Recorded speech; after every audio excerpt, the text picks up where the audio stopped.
Hello and welcome back to Sylveon Explains, the series on my channel where I combine two things that I love, cosplay and talking about weird or obscure media that I think is interesting and that I think more people should know about. Today is part 3 of my Pokemon Radio Dramas mini-series, and we are going to be talking about Team Rocket's Secret Empire.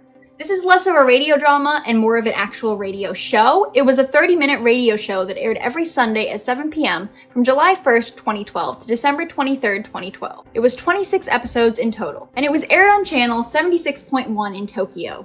It was also released on CD, but the segments were broken up. I will be going through a bunch of the segments, obviously, later on in this video, but if you search them out on CD, they will be not in the order that they originally aired. So when this was released on CD, there were 3 original CD volumes. There was a rare pilot edition, and then there was one called Selection, which only included the interviews from the special guests that were on this show. So I bet you're wondering, what was the premise of this radio show? The premise of it is that Jessie, James, and Meowth want to recruit people to Team Rocket. They do this by hosting a secret radio show. Each segment is a small in-character scene featuring the original Japanese voice actors of the characters. They interview friends, or trainers as they call them, of certain Pokemon, and sometimes they break character to discuss the voice actors' careers outside of Pokemon as well. They also do a variety of different segments, including like trying products and guessing songs, and it's very fun. The series was originally announced via its own Twitter account. However, the account has since been deleted, as they announced in the final episode that it would be deleted following the ending of the series. I also just want to give a thanks to the website called Dogasu's Backpack, which is basically where I found all of the information on this. I definitely wanted to shout them out because it was impossible to find like any detailed information anywhere else on the internet, but they had it all like nicely listed out and like gave summaries of every episode. Not every episode has a full summary as of now, but this website is still being updated in 2023. They just updated it with a new episode of this show like a couple months ago. So if you're watching this beyond March 2023, which is when I'm filming it, there might have been more updates. So if you want to go check out an episode that I didn't get into a detailed description of here because it wasn't available, you can go do that. So have fun with it. It's very fun. There are 5 repeated segments throughout this show, and each episode includes an introduction, a commercial, a guest appearance, another segment, and a song, and then a conclusion. We will see this format as I go through each episode. However, I want to go over the different segments that they use and that they repeat in multiple episodes. They always start with an opening sketch, which is a short play that's usually a parody of a well-known story. It always has a humorous tone, and it's just a fun way to introduce the episode and the characters. Another one is called Welcome Pokemon Daycare Worker. This is where they interview a guest voice actor, and they play a daycare worker from the Pokemon world, and they talk about the different Pokemon that they've raised, as they call it. In reality, it's the Pokemon that they voiced in the show, and they tell different stories about their experiences with the Pokemon and also while working on the show. And they always introduce themselves with a little rap, which I think is a very fun little detail. The third segment that gets repeated is Team Rocket is quizzed on their knowledge of super short intros. These names are kind of long, and that's just because they're direct translations, so I'm going to be shortening them down when I'm going through them later, but these are the full names. Meowth will play a couple of seconds of a song for Jessie and James to try to guess. It will sometimes be sped up, or played backwards, or it could be a completely different song, non-Pokemon related, for a little bit of a challenge, and they have to try to guess the song, and if they guess correctly, well, there you go. You guessed correctly. You win. Fourth is Orders from Double Q. Double Q is Team Rocket's weapons department. However, they send them a variety of different things. They give them products to review, mostly food, to try out, and pictures of this would be posted on Twitter after the episode aired. Since they're trying out products, it makes sense to also have a visual aspect, which is why they were shared on Twitter and is not exclusive to the radio. And the final segment is How Well Do You Know Pokemon? The trio is given 30 seconds to draw a Pokemon or character and to try to guess what each other's drawings are. The drawings were later posted on Twitter. Obviously, since this is another visual segment, it makes sense to post them elsewhere since you can't show them on the radio. Anyway, now I'm going to get into the episodes. For each episode, I'm going to be covering the main topic of it, the guests and what they are most known for in Pokemon. A lot of these guests have bigger roles outside of Pokemon, but obviously since this is a Pokemon-focused radio show, I'm only going to be focusing on Pokemon. I'm also going to be covering what segments they do in each episode and how they play out. And if you want more information on each episode, as I said, that website that I used was very wonderful and the descriptions are very detailed, so if you want to read through them, you can. I am only going to be doing a short summary of each one because there are 26 episodes, but only 13 of them, I believe, have full descriptions. But as I said, it'll probably be updated in the future, so I'm just going to be covering those 13 in detail and then also giving like a 1 or 2 sentence description of the other episodes since there are short descriptions of those available. So, episode 1, here we go. This begins with a synopsis of the show's purpose. The trio is tired of having to be serious while at work, so a radio show will allow them to say whatever they want. This week's guest is Akue Otani, the voice actress for Pikachu, as well as starring in many other shows. Also, please don't come for my pronunciation. I know I'm not great at pronouncing Japanese names, but I'm doing the best I can, so if you want to leave a little pronunciation guide, that would be nice, but don't be rude about it. Anyway, she plays a trainer for her segment with a Pikachu, a Goldeen, a Rosalia, a Bayonet, and a Mime Jr. She also brings up Oddish and Glam Meow while she's answering questions.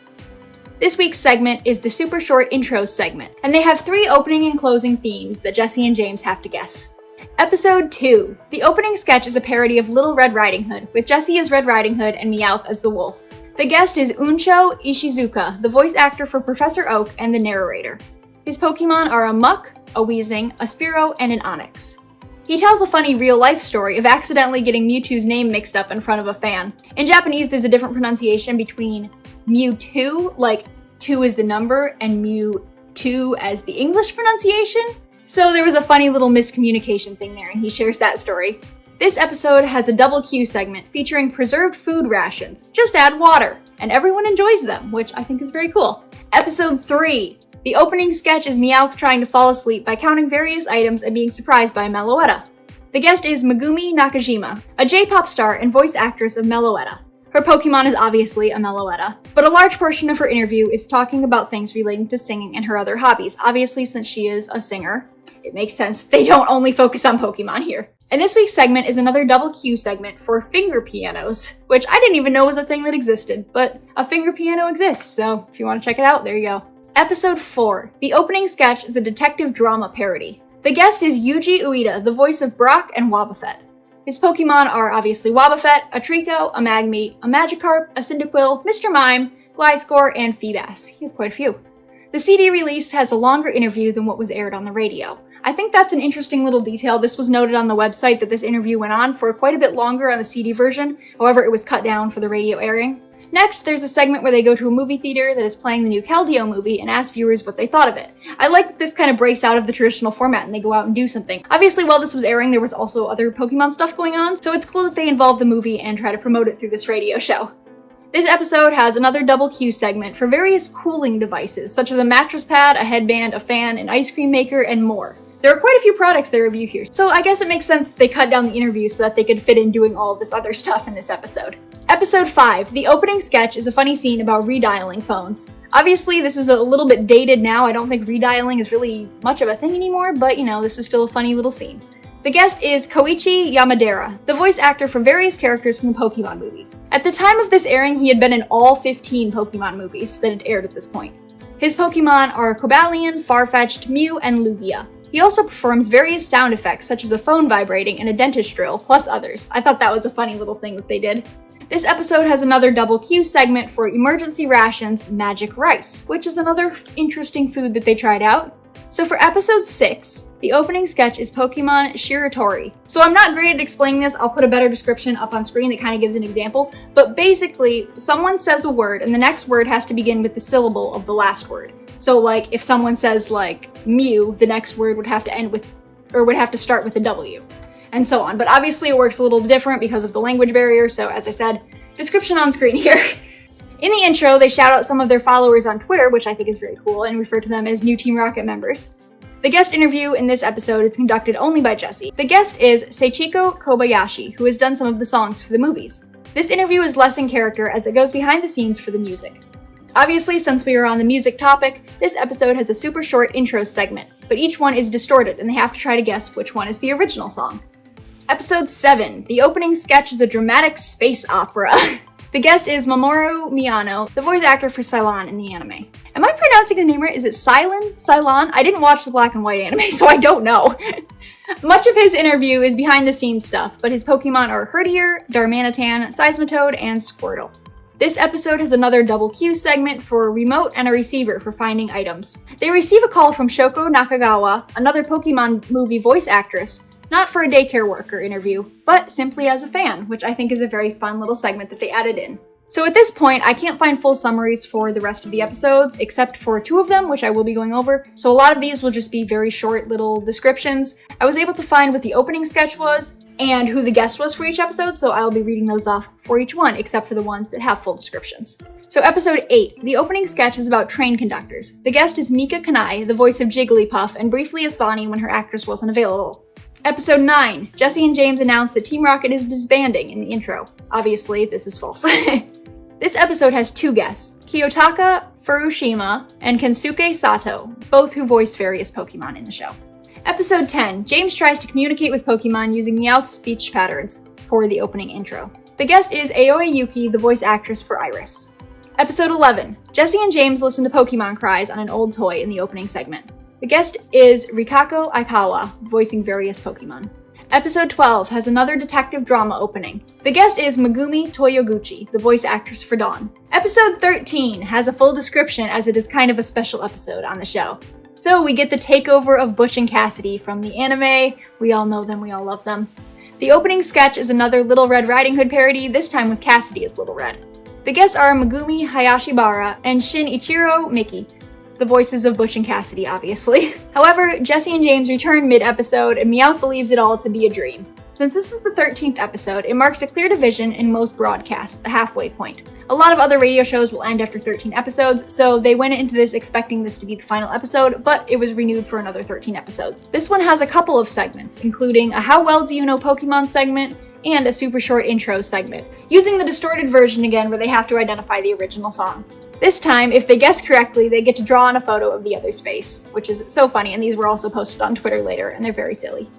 In the conclusion of this episode, Giovanni announces that the program is cancelled, but the final line of the show is delivered by Ash himself, hinting at more to come. This was intended to be the finale, but its popularity extended it. I will be going back into the short descriptions now since there aren't long ones available. So episode 14, Ash hijacks the show. The guests are Rika Matsumoto and Mayumi Izuka, voices of Ash and Misty. Episode 15, Team Rocket takes their show back. Guest is Etsuko Kozakura, the voice of Piplup. Episode 16, the opening sketch is Meowth trying to watch a quiz show on an airplane, but he keeps getting interrupted by the pilot's announcements. The guest is Chiaki Takahashi, the voice for various Pokemon. Episode 17, the opening sketch is Team Rocket trying to put together a kids show, but they keep getting requests for changes. The guest is Satomi Kuroogi, the voice of Togepi and Pichu. Episode 18, opening sketch is Team Rocket throwing a concert. The guest is Daisuke Sakaguchi, who voices various Pokemon. Episode 19, Jessie holds a sound check for the audience. The guest is Kikuko Inoue, the voice for Togekiss. 20, the opening segment is radio shopping. The guest is Wasabi Mizuta, the voice for Tepig. Episode 21, the intro sketch is a parody of a Japanese fairy tale where an elderly couple fights off an ogre. The guest is Misato Fukuoyan, the voice for Oshawott. Episode 22, Meowth has dreams within dreams. The guest is Chinami Nishimura, the voice for Officer Jenny. Episode 23, Meowth holds a stand-up comedy show. The guest is Miyako Ito, who voices various Pokemon. Episode 24, the opening sketch is a Star Wars parody. The guest is Chika Fujimura, the voice for Nurse Joy and various Pokemon. Episode 25, the opening sketch is more radio shopping. The guest is Akino Watanabe, who voices various Pokemon. And finally, episode 26, which is the finale, has a full description, so I'll be going through that. It begins with a recording of fans sending in their version of the Team Rocket motto. The guest is Ayana Sabaki, who is not a Pokemon voice actor, but is a super fan of Team Rocket. She discusses her favorite things about Team Rocket in her interview and also her favorite Pokemon. She is invited to join Team Rocket and, of course, accepts. The trio concludes with discussing their favorite memories from the show, and it ends with an announcement for the CD release and that the Twitter account, now with 40,000 followers, will be deleted. And that is where this show ends. However, we are not quite done yet. So there was one more thing to come out of this radio show, and that is the Secret Live. So this was an in-person event held on March 3rd, 2013 at the Grande Shibuya, a hotel in Tokyo. This was a special episode with a live audience, and to attend, fans had to buy a specific CD to have their names entered into a raffle. And then the names were drawn from the raffle, and those people got to attend this special live episode. This description is from that website that I mentioned earlier, and this person was lucky enough to actually attend this, so this is pretty much their account of what happened, so let's get into it. So this begins with the song from episode 18, where the Team Rocket trio formed a band. The first segment of this live show was called Know More About Pokemon Than Anyone Else, where the trio would pose behind a curtain to try to resemble the silhouette of a Pokemon and the audience would guess what they were. The next segment was Think on Your Feet During a Mission, where they had to create a story using the letters of their names. This is another segment that doesn't quite translate well into English. I'm going to put a better description up on screen here that explains it in a lot more detail and much better than I can just talking. The next segment was called Put All Your Cards on the Table to Be the Strongest, where audience members were asked questions and a poster was given out to whoever Team Rocket deemed to have the best luck. There was also a moment during this where someone in the audience proposed, which I think is very funny, and imagine getting proposed to at a live airing of a Pokemon radio show. I think that is very, very funny, and I love that. I love that that happened. And finally, they recite the motto with the audience, and it ends with another song. And this is where this video ends. If you want to check out more of this, I will have the site that I used linked in the description. Go read through all the detailed summaries, because like I said, they're very detailed. Like, it goes through like a play-by-play of what happens, and it's still being updated to this day. So it'll probably be updated after I release this video. So go check it out. If you like this video, please like and subscribe. Maybe leave a comment down below if you want to. And I will see you guys in another video soon. Bye bye!